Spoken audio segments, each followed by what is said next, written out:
Welcome to Verbal Peak Radio, where we give you a verbal image of life, and we are everyday people. Welcome you all to the show. The war in Ukraine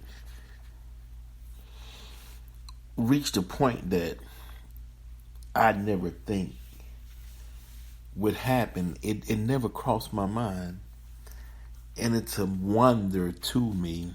First, how did the Ukrainians and the Russians make it from Russia all the way to the Mexican border, trying to enter into the United States as refugees?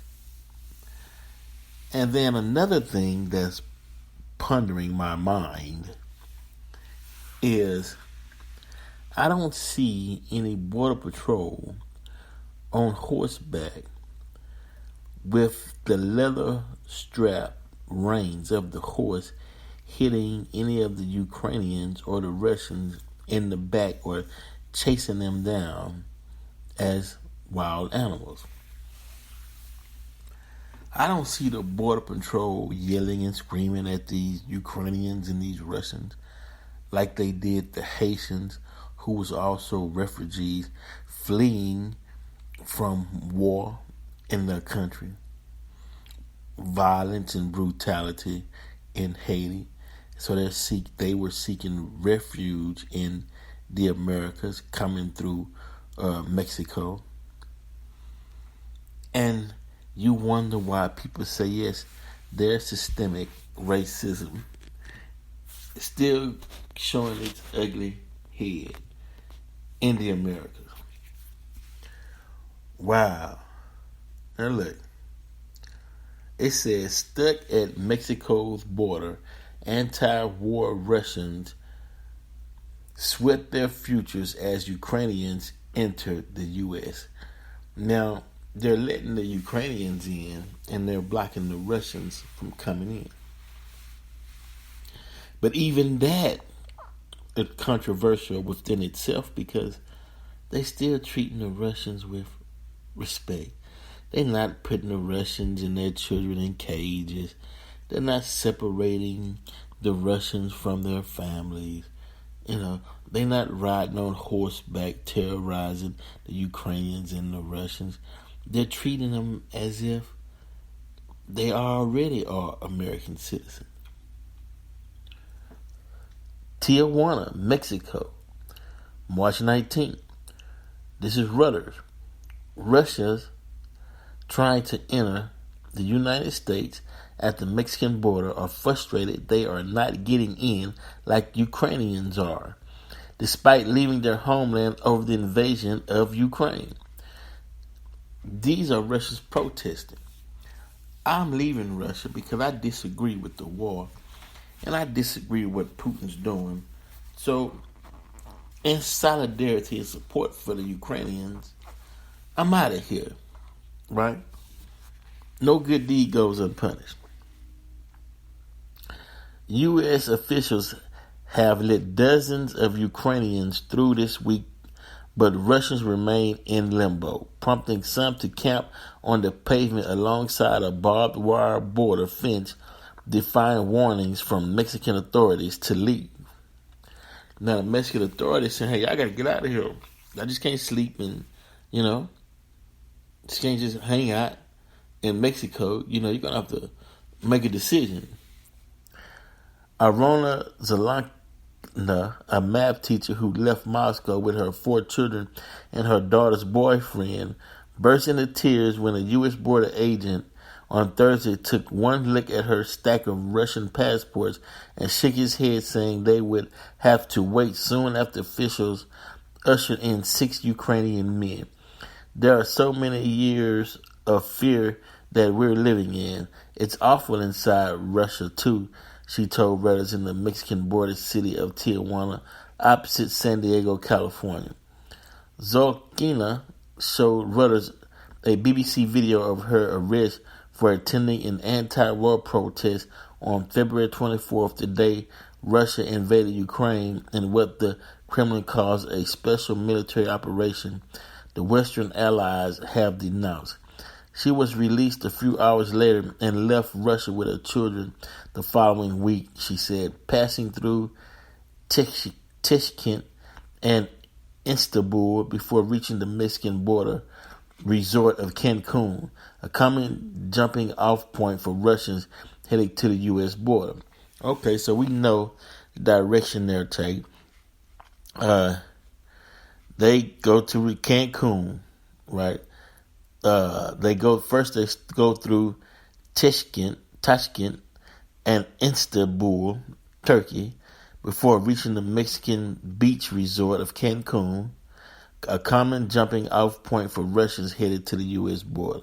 Over 3 million Ukrainians have become refugees, according to the United Nations, most of them in countries bordering Ukraine. Thousands of Russians have also left their country, according to media reports. Some Ukrainians crossing in Tijuana have been granted permission to stay in the United States for a year. Now, wow, are they making that deal with any refugees? Are they making that deal with the Haitians?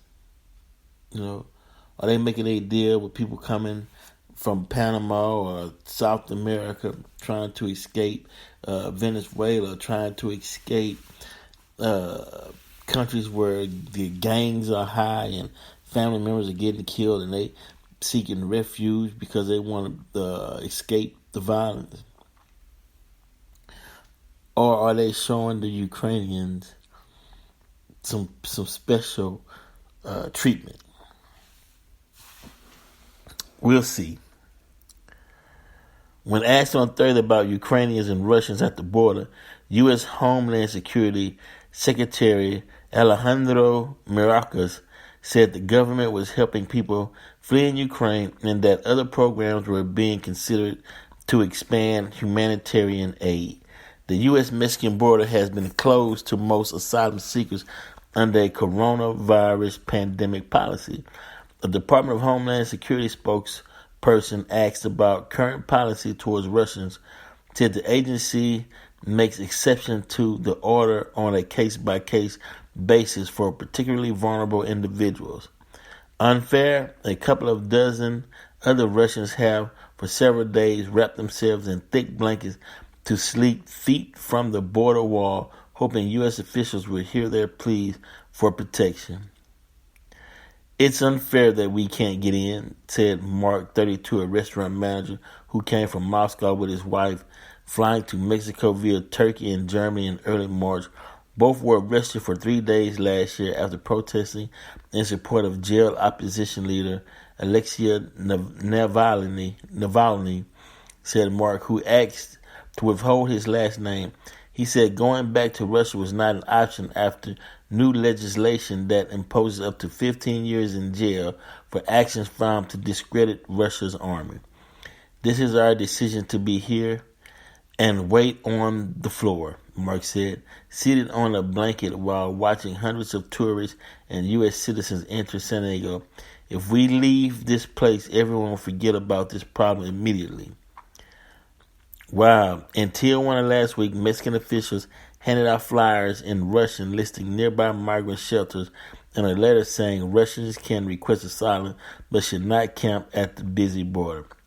Staying there ran the risk of United States deciding to close the crossing for internal security reasons, said the letter signed by Tijuana Migration Director Enrique Lucroy. Mexico's Migration Institute did not respond to a request for comment. For now, the Russians are staying put. Wow, I don't want to kill my brothers, he said, showing a photo of his birth certificate that states his mother was born in Ukraine. As the Russians wait, U.S. border officials have also turned away asylum seekers from Nigeria, Colombia, Honduras, and Mexico, sparking complaints of unfair treatment. There's an element of racism by U.S. authorities, said Kevin Salgado, 19, a Mexican from the violent state of Michoacan, where he said his father and 16-year-old brother, both members of a community police, were killed. Why are they letting the Ukrainians pass? Can someone explain to us? Wow. Why are they letting the Ukrainians pass? Can someone explain to us? The Nigerians, the Colombians, Honduras, and Mexico seeking to get asylum, the refugees. They want to come to America, but are being blocked as they watch the Ukrainians walk right by them and enter into America. And hope that they don't get brainwashed by the racist ideology that's in America, to where they try to blend in and try to use some, well, it's a warning to them, and try to use some of those racial tactics on black and brown in America, because we'll bring them up to speed real quick, because we don't take racism from no one, regardless of where you come from. But it's interesting. It kind of reminds me of World War II, when the blacks was over there fighting in Germany, come back to America, and had to go through the back door of restaurants and at the military's mess hall, while the Germans were sitting with American soldiers laughing it up. Now, 2022, Nigerians, Haitians, Colombians, Hondurans, Mexicans can't enter into America. But the Ukrainians, you're welcome. Come on in. Get some of these black and brown taxpayer dollars. We're gonna support you. But anything of melanin, you better get back. We're not letting you in. Interesting. It's interesting, you know. And the funny thing is, Zelensky, the Ukrainian president, stated that if talks with Russia go stale, that would implement World War III. What is going on? Since we're not at the decision making table, all we can do is react to what has been done. But black people, I'm telling you, brown people, I'm telling you, your unity, your vote matters. You have to see yourself as an important member of this society, and also in the rules and laws that govern this society. You have to have a seat at the table. You can't idly sit by and let others make a decision for you in your community. The demographics are changing. Time is changing. And so society has to reflect that change. If society doesn't reflect the change, then society will fall by the wayside. This is Verbal Pick Radio. I want you all to pay close attention to what's going on. And when you wake up in the morning, watch the news. See what's going on in the world.